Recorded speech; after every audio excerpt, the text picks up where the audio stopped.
అడవిలో ఎక్కడో చెట్టు కుక్కలో పుట్ట కుక్కలో ఉండేవాళ్ళం. కాబట్టి ఈ పండుగ ఈ వానాకాలం గొడ్లను ఇప్పుడు వ్యవసాయం పని మొదలుపెట్టే పొలం పని మొదలుపెట్టే రోజులు కాబట్టి మేము దీన్ని గొడ్ల దాటుడి అంటాం. అంటే మనుషులతో పాటు పశువులు కూడా బాగుండాలని చెప్పేసి ఒక పశువుల మీద ప్రేమతోని చేసే మొదటి పండుగ మాది ఇది.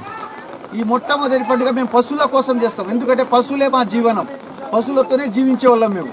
కాబట్టి పశువులు బాగుండాలి, పాడి పంట బాగుండాలని చెప్పేసి గొడ్ల దాటుడు పండుగ అని చెప్పేసి శీతల పండుగ అని చెప్పేసి మొట్టమొదట చేసుకునే పండుగ ఈ శీతల పండుగ మాది. అక్కడ జలాభిషేకం చేశారు దానికి. ఈ జలాభిషేకానికి అర్థం అక్కడ శీతల భవాని అంటే 7 భవానీలు మాతలు మాకు, అలాగే మాకు లుంకిడి అంటారు అంటే పోతరాజు అని అర్థం.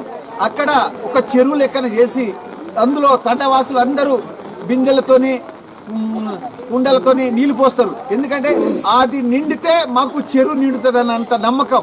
ఆ చెరువు ఇది నిండి అలుగు పోస్తే చెరువులు కూడా నిండి అలుగు పోస్తుందని నమ్మకంతో మేము అందులో నీళ్ళు పోస్తాం.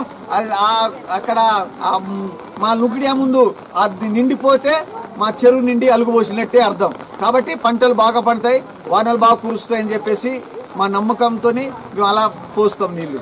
కాబట్టి మేము ఈరోజు పండుగ మొదలుపెట్టాం. ఇన్ని రోజుల నుంచి లేని వాన, పొద్దు నుంచి కూడా ఎండ ఉండే. ఈరోజు మేము ఎప్పుడు పండుగ మొదలు పెట్టామో భారీ వర్షం మీరందరూ చూస్తున్నారు. ఇదే మా దేవతలకు శక్తి సామర్థ్యం ఉన్న ఒక నమ్మకం ఇది. కాబట్టి మా దేవుళ్ళని మేము ఎన్నడూ కూడా ఎవరెవరో అంటారు ఐక్యత లేదు లేదు అంటే మా దేవుళ్ళే మాకు ఐక్యత. ఈ దేవుళ్ళని నమ్ముకుంటే మేము ఐక్యతగా ఉన్నట్టే.